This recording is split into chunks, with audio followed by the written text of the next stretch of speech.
السلام علیکم ورحمۃ اللہ وبرکاتہ۔ دبئی سے محمد رضوان صاحب پوچھتے ہیں کہ لے پالک بچے جو ہوتے ہیں ان کو ان کے اصل والد کی طرف منسوب کرنا چاہیے یا ان کو بندہ اپنا نام بھی دے سکتا ہے؟ مثلاً کوئی بچی پالی ہے کسی دوسرے کی، تو اب اس کے نکاح کے وقت اس کے باپ کا نام لکھنا ہے تو کس کا نام لکھا جائے، اصل باپ کا یا جس نے اسے پالا پوسا ہے؟ جی محمد رضوان صاحب، اسلام ہمیں نسب کی حفاظت کا حکم دیتا ہے۔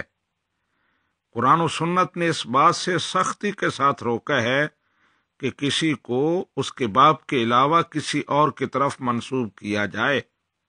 یہ بہت بڑا گناہ ہے، اور فقہ اسلامی میں باقاعدہ ایک باب ہے جس میں نسب کی حفاظت کی تعلیم دی گئی ہے اور اس کے ثبوت کے احکام بتائے گئے ہیں۔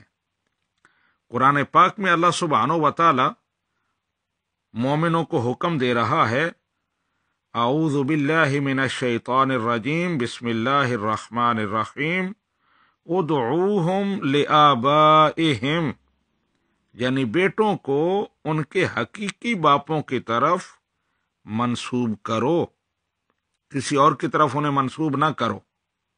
یہ سورہ احزاب کی آیا نمبر 5 ہے۔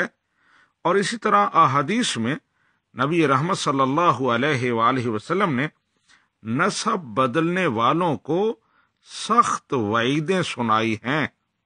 لہذا لے پالک کو اس کے اصل باپ ہی کی طرف منسوب کریں گے اور اس کی ولدیت کے خانے میں اس کے باپ کا نام لکھا جائے گا، کسی اور کا نہیں۔